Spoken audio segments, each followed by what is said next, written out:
اللہ نے یوسف علیہ السلام کو کنویں سے کیسے نکالا؟ حضرت یوسف علیہ السلام کا واقعہ قرآن مجید کے سب سے حسین، گہرے اور سبق آموز قصوں میں سے ہے۔ اللہ تعالیٰ نے اس واقعے کو سورہ یوسف میں احسن القصص یعنی سب سے بہترین کہانی فرمایا ہے۔ اس کہانی میں بچپن کی معصومیت، بھائیوں کا حسد، غم اور جدائی، صبر اور تقوی، فتنہ اور امتحان، قید اور آزادی، پھر عزت اور حکمرانی، سب کچھ ایک ہی سلسلے میں ملتا ہے۔ حضرت یوسف علیہ السلام حضرت یعقوب علیہ السلام کے پیارے بیٹے تھے۔ یعقوب علیہ السلام خود اللہ کے نبی تھے۔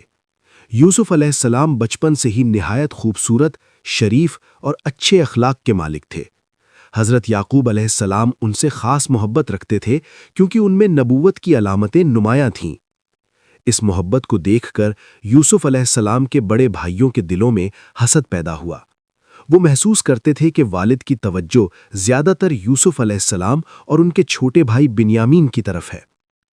ایک رات یوسف علیہ السلام نے عجیب اور عظیم خواب دیکھا۔ 11 ستارے، سورج اور چاند انہیں سجدہ کر رہے ہیں۔ صبح انہوں نے اپنے والد حضرت یعقوب علیہ السلام کو خواب سنایا۔ حضرت یعقوب علیہ السلام سمجھ گئے کہ یہ خواب یوسف علیہ السلام کے مستقبل کی عظیم بشارت ہے۔ انہوں نے نصیحت کی کہ یہ خواب اپنے بھائیوں کو نہ بتانا ورنہ حسد اور بڑھ جائے گا۔ حسد نے بھائیوں کے دل اندھے کر دیے۔ انہوں نے مشورہ کیا کہ یوسف علیہ السلام کو راستے سے ہٹا دیا جائے تاکہ والد کی توجہ ان کی طرف ہو۔ آخر فیصلہ ہوا کہ یوسف علیہ السلام کو قتل نہ کیا جائے بلکہ ایک گہرے کنویں ویل میں پھینک دیا جائے تاکہ کوئی مسافر اٹھا کر لے جائے۔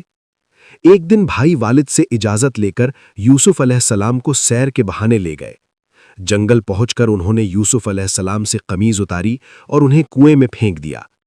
یوسف علیہ السلام اندھیرے کنویں میں اکیلے رہ گئے، لیکن اللہ نے ان کے دل کو تسلی دی کہ ایک دن تم اپنے بھائیوں کو ان کا یہ جرم یاد دلاؤ گے۔